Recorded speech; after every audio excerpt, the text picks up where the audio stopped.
Assalamualaikum warahmatullahi wabarakatuh. Apa kabar semua? Saya harap baik-baik saja.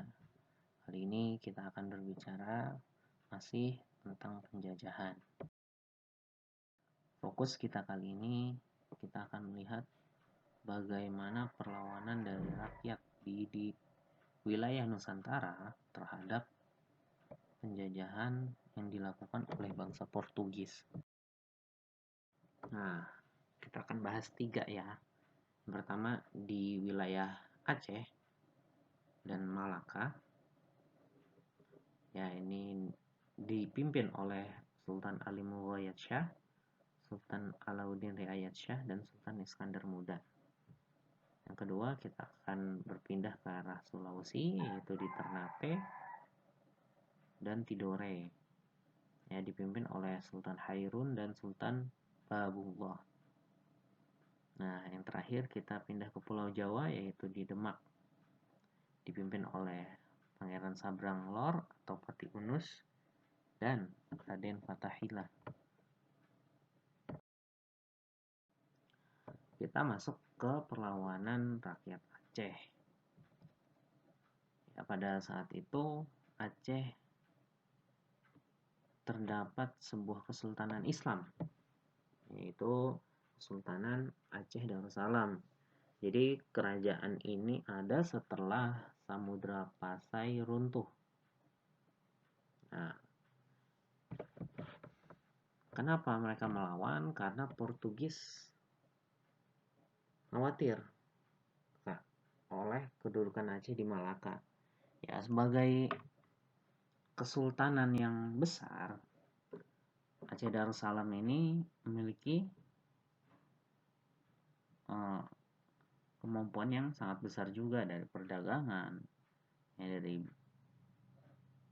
orang-orangnya, dan Aceh Darussalam ini juga memiliki hubungan baik dengan Turki Utsmani, ya, kerajaan kekhalifahan Turki, ya.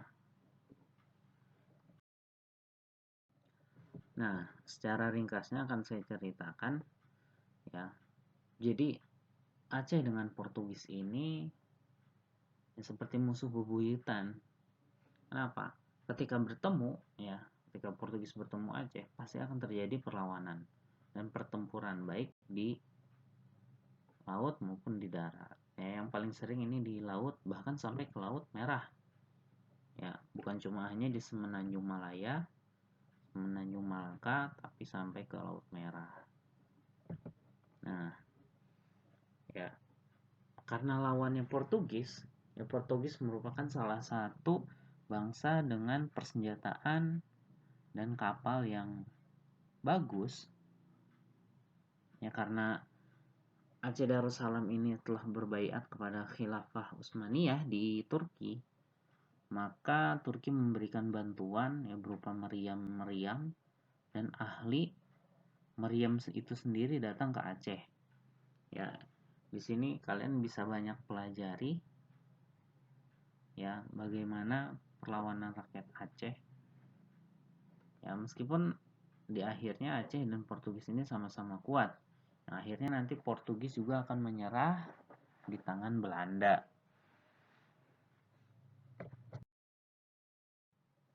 Nah, yang kedua ada perlawanan rakyat Ternate yang dilakukan oleh kerajaan Islam, yaitu Kesultanan Ternate dan Tidore. Ya, disebabkan karena penjajah Portugis ini sewenang-wenang terhadap rakyat Ternate. Ya, terutama mereka tidak suka misinya untuk membawa agama mereka, ya, agama orang Portugis ke wilayah Ternate Tidore yang saat itu mereka sudah memeluk Islam. Nah, Portugis ya digempur, ya hancur dan hampir kalah saat penyerangan yang dilakukan oleh Sultan Hairun. Sultan Hairun ini adalah sultan dari Ternate. Ya, jadi karena sudah kalah, mengadakan perdamaian. Pada suatu saat Sultan Hairun diajak untuk ikut kepada pesta yang ternyata itu merupakan siasat mereka untuk membunuh Sultan Hairun. Akhirnya Sultan Hairun pun meninggal karena siasat licik oleh Portugis. Nah, akhirnya Sultan Hairun digantikan oleh anaknya yaitu Sultan Baubullah pada pemerintahan Kesultanan Ternate. Pada akhirnya Sultan Baubullah ini berjanji untuk menghancurkan Portugis dari bumi Ternate. Akhirnya pada tahun 1575 Portugis diusir dari Ternate ya. Akhirnya Portugis kalah dan akhirnya keluar dari Ternate pindah ke timur-timur. Nah, selanjutnya ada perlawanan dari Demak. Ya, kalau tadi gabungannya cuma satu atau dua, nah di Demak ini perlawanannya dilakukan oleh beberapa gabungan kerajaan ya, Kerajaan Demak, Cirebon dan Banten. Ya disebabkan karena Portugis menguasai Semenanjung Malaka dan perairan sekitarnya. Ya, perlawanan Demak ini juga salah satunya diadakan dengan gabungan kekuatan di Aceh. Ya, jadi ini perlawanan Demak dan Aceh ini saling berkaitan. Ya dipimpin Patih Unus ya, tahun 1513 dan 1521 Demak menyerang Portugis di Malaka, namun karena kekurangan senjata dan pasukan akhirnya mereka mengalami kekalahan. Pada penyerangan keduanya yang di 1521 Patih Unus akhirnya syahid ya karena terkena meriam dari Portugis. Nah, kepemerintahan dipindahkan ya kepemimpinan militernya dari Patih Unus ke Fathahillah. Nah, tahun 1526 Fathahillah awalnya menyerang kerajaan yang ada di Sunda Kelapa.